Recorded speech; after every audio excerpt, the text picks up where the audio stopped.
Coming up today, South Korea is celebrating Children's Day, and with a 4-day weekend ahead, people are jumping in cars and boarding planes to enjoy what some are calling a golden holiday. North Korea's ruling party will hold its first Congress in 36 years on Friday. Kim Jong-un intends to solidify his power base and present a unified image of strength. Plus, Donald Trump, the de facto Republican presidential nominee, says South Korea should cover all the costs for U.S. troops stationed in the country. Stay tuned for these stories and more.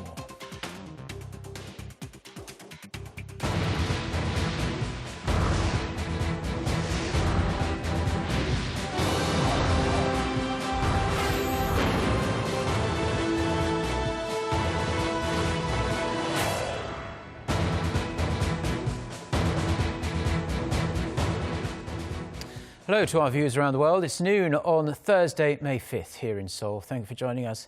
I'm Mark Broom. We are going to begin with President Park Geun-hye's message from Cheongwa on this Children's Day. Celebrating the public holiday that falls on May 5th every year, President Park recorded a video message encouraging children to fulfill their dreams as they represent the future of Korea. 여러분은 우리의 희망이자 나라의 미래를 이끌어갈 주인공입니다. 신나게 뛰어놀고 여러 가지를 경험하면서 여러분이 가진 꿈을 마음껏 키워나가기 바랍니다.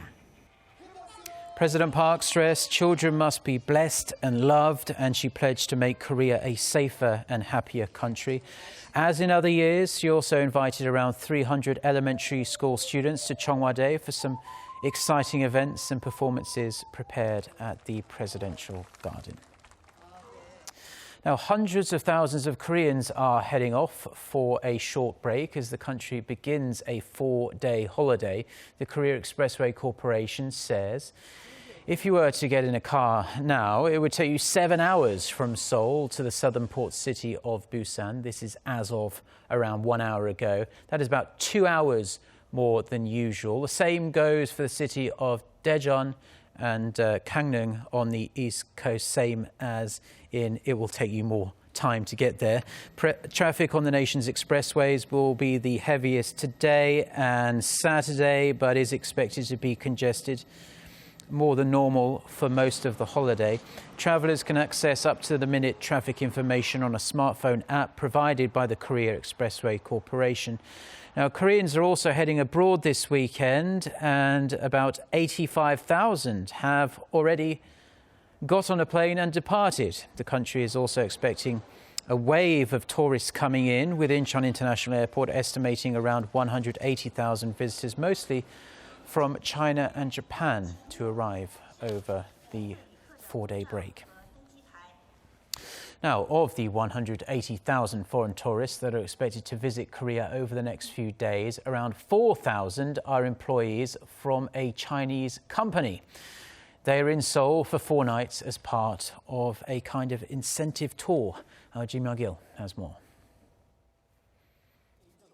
The massive tour group from Chinese healthcare company Joymain Science and Technology arrived in Seoul on Thursday.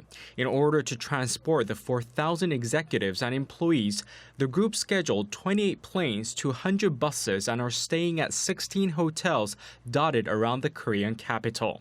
On the first day, the group plans to go shopping in one of Korea's largest wholesale and retail shopping districts, the Dongdaemun Shopping Complex. On the second day, they will visit Korea's largest theme park, Everland, and have traditional ginseng chicken soup, samgyetang, for dinner on the banks of the Hangang River. Hundreds of dinner tables will be set up for the guests who will be served beer, kimchi, and drinks made from ginseng. After dinner, musicians who made the soundtrack to Korea's hit TV series Descendants of the Sun will hold a concert. On the third and fourth day, they will visit the shopping district of Myeongdong, tour Gyeongbokgung Palace, and head to the Truth Village of Panmunjom on the inter-Korean border. This month's visit was arranged by the Seoul Metropolitan Government and is the largest incentive trip ever held in Korea.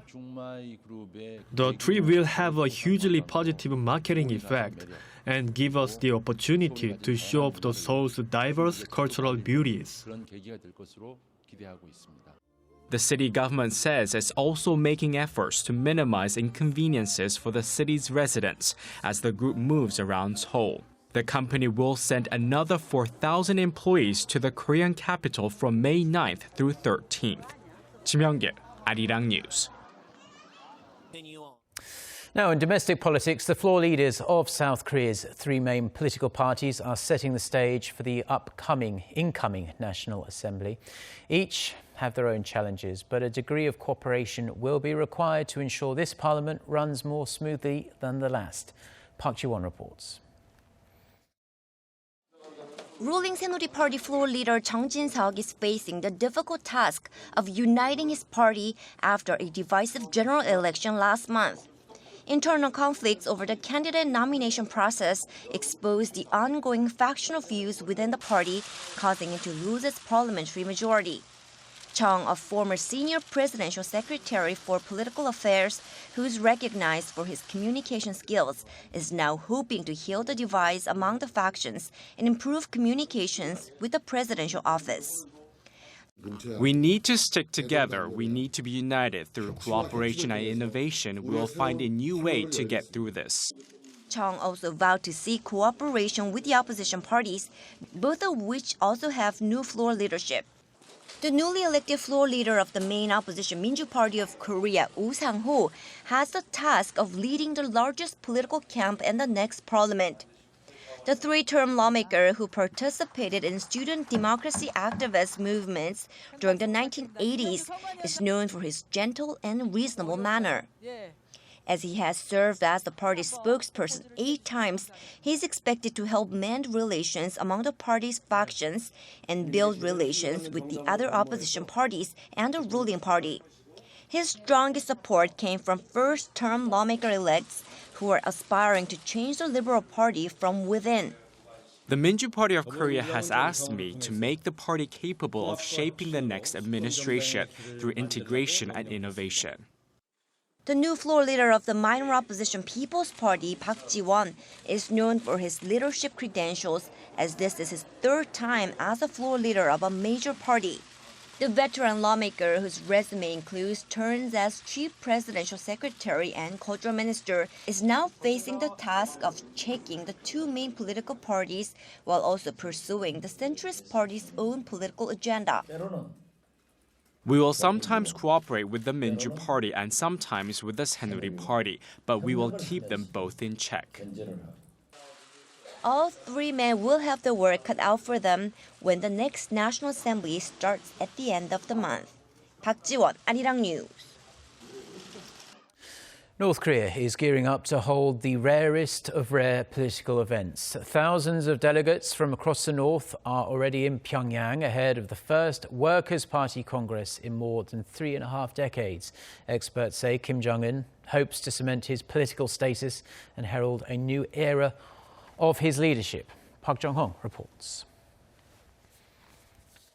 The Workers' Party Congress is expected to declare nothing short of a new era of leadership by Kim Jong-un at North Korea's highest decision-making body. The General Congress was held 6 times from 1946 to 1980, but has not been convened since the rule of Kim Jong-un's grandfather, Kim Il-sung. It means the Congress that starts Friday will be the first in 36 years. North Korea watchers say the event will likely run for 3 to 4 days at a cultural center in Pyongyang. Already, more than 3,000 party members attending the Congress are said to have gathered in the city. The Congress is expected to showcase Kim Jong-un's achievements in the economic and military fields and cement the path for his long-term rule.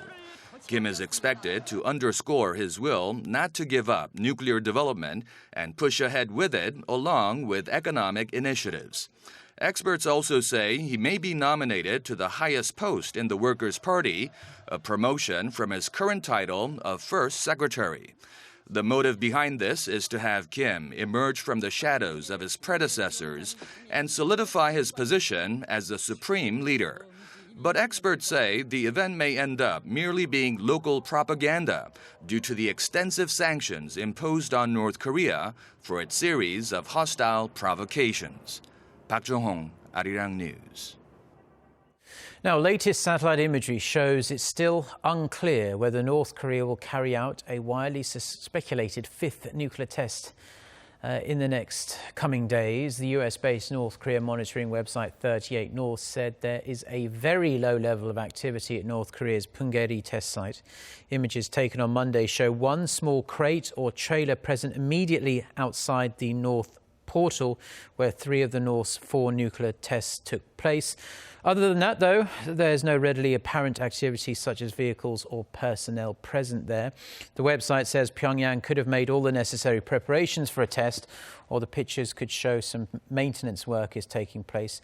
Now, concerns have been mounting that North Korea could carry out another nuke test as Kim Jong-un tries to tighten his grip on power ahead of that Workers' Party Congress that starts on Friday.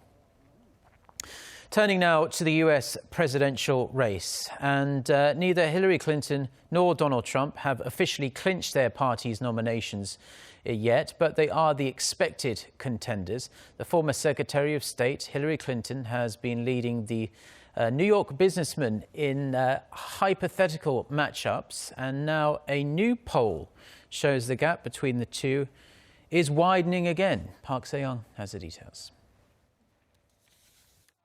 Democratic frontrunner Hillary Clinton is leading her Republican counterpart Donald Trump by double digits. According to a recent CNN poll, Clinton leads Trump 54% to 41%, a 13-point edge and her largest advantage over the businessman since last July. The poll of roughly 1,000 adults was conducted from April 28th to May 1st, just the day before Trump's sweep in the Indiana primary. The CNN poll contradicts another national poll released by Rasmussen Reports on Monday, showing Trump leading Clinton 41% to 39%. The CNN poll shows Clinton is more trusted than Trump on many issues, including terrorism, immigration, and health care. However, voters said Trump would handle the economy better than Clinton would by a 50% to 45% margin. Voters' opinion of Clinton was evenly split, with 49% seeing her favorably and the same share unfavorably. For Trump, 56% saw him unfavorably, while 41% saw him favorably.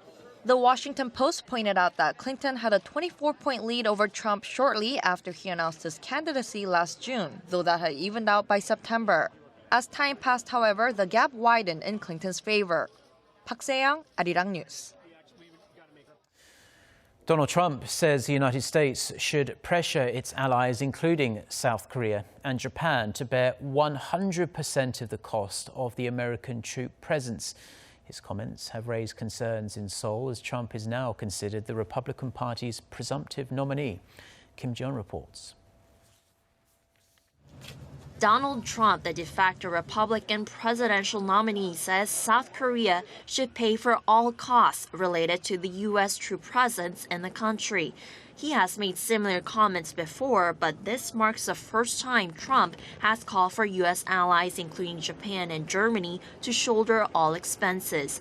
In an interview with CNN, Trump said, "Of course they should pick up all the expense. Why are we paying for this?" When the interviewer mentioned that Seoul already pays half of the cost to keep U.S. troops on the peninsula, which amounted to over $800 million last year alone, he says, why not a 100%? The billionaire businessman goes on to say that the U.S. should even be prepared to walk, referring to withdrawing troops unless Seoul pays more. He said, quote, "If they don't take care of us properly, if they don't respect us enough to take care of us properly, then they're going to have to defend themselves." There are roughly 28,000 American troops stationed on the peninsula as a deterrent to North Korean aggression, a legacy of the Korean War. Trump's statements carry even more weight now that his rivals have ended their campaigns, leaving him as a presumptive nominee for the Republican Party. Ohio Governor John Kasich ended his campaign on Wednesday, just a day after Texas Senator Ted Cruz bowed out of the race. Kim Jong, Arirang News. Now, as you mentioned at the top of the news bulletin, it is Children's Day here in Korea. It's a very special day of fun and excitement for kids of all ages. With lots of Korean adults working long hours, though, it's also an opportunity for the whole family to get together and spend some quality time together.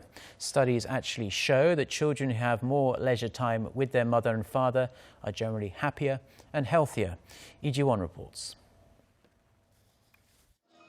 The National Holiday of Children's Day in Korea encourages family time and making kids happy. But other than such special days, are kids spending enough time with their parents? I help mom do her chores during the day and for about 3 to 4 hours before going to bed. I spend about an average of 2 to 3 hours with my mom, but my father comes home late, so I don't get to spend much time with him. According to a research by the Korea Clinical Gameplay Society and Association on over 500 elementary students nationwide, 34% of children say they spend practically no time with their parents, while 27% said they spend less than an hour every day with their parents. Surprisingly, only 38% said it's not enough time, 31% said it's okay, and 30% said it's enough. Experts say kids must spend time with their parents if they are to develop their own characteristics and acknowledge responsibilities in a social group. Spending time together, experts say, teaches children how to interact and cooperate with other people. But many Korean kids are not having that experience. Korea's family culture is too focused on academics and education. If a child is in his or her senior year, the whole family focuses on sending the child to a university, and that is the only topic brought up at dinner. And like a workplace, the parents only ask if they studied or did their homework, checking upon their achievements. And naturally, this may lead to children avoiding conversation or spending time with their parents. The expert said overzealous parents focus too much on education at the expense of quality time with their children. She added it will take a long effort to create a culture where parents spend more time with their kids. The expert suggested that parents and children should talk about what the children want instead of talking about school and studies. This in turn could help relieve kids' stress while strengthening the bond between parents and their children. 이지원, Arirang News. Well, that's all we have for now on this Children's Day here in Korea. I'm Mark Broom. Thank you as always for watching. We'll be back throughout the day with more newscasts. Our next scheduled bulletin coming up at 3 p.m. Korea time. So until then, goodbye.